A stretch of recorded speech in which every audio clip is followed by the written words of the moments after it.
Did Saudi Arabia and the UAE bite off more than they can chew by taking on Qatar? Well, David Hurst, the editor-in-chief of the Middle East Eye, thinks so. Why? The tiny oil-rich nation has a lot of money and powerful allies. The first team is led by Iran. Its allies include Iraq and Syria, Shia militias in Iraq, Hezbollah, and the Houthis in Yemen.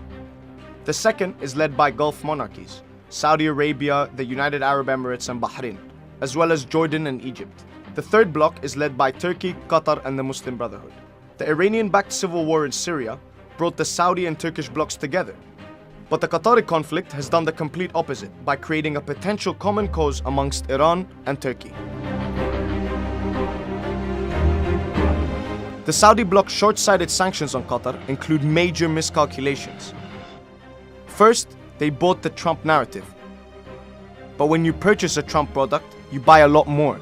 The CIA, Pentagon, State Department, senators, and judges aren't fans of Trump, an opposition strong enough to resist Gulf lobbying. Second, assuming that due to Qatar's size, no larger nation would come to its defense. Saudi and the UAE have significant investments in Turkey. Both thought that Turkey could be bought off, but that's not the case. President Erdogan realized that if Qatar was crushed, he would be the only man standing. Third, they revealed their real issues with Qatar. It has nothing to do with funding terrorism or cozying up to Iran. The UAE has booming relations with Iran, yet they're part of the coalition accusing Qatar of siding with Tehran. Their real demands, which were conveyed to the Emir of Kuwait, is the closure of Al Jazeera and defunding of other Qatari-affiliated media outlets. In other words, the Saudi bloc isn't content with censoring their own media. Instead, they want to shut down all media that reveals the inconvenient truth about their corrupt regimes. Hamas and the Muslim Brotherhood have also been flagged by the Saudi bloc. This is where Israel comes in. The Israeli Prime Minister is quite right to think that he has the backing of the major Arab states in suppressing Palestinian independence. This has enabled Israel's siege on the Gaza Strip.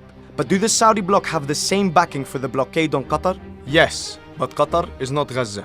It's got friends with big armies and a wealth fund of $335 billion. It's the largest producer of natural gas in the Middle East. The Saudis and Emiratis are not the only players in Washington, and even Gaza has survived its siege.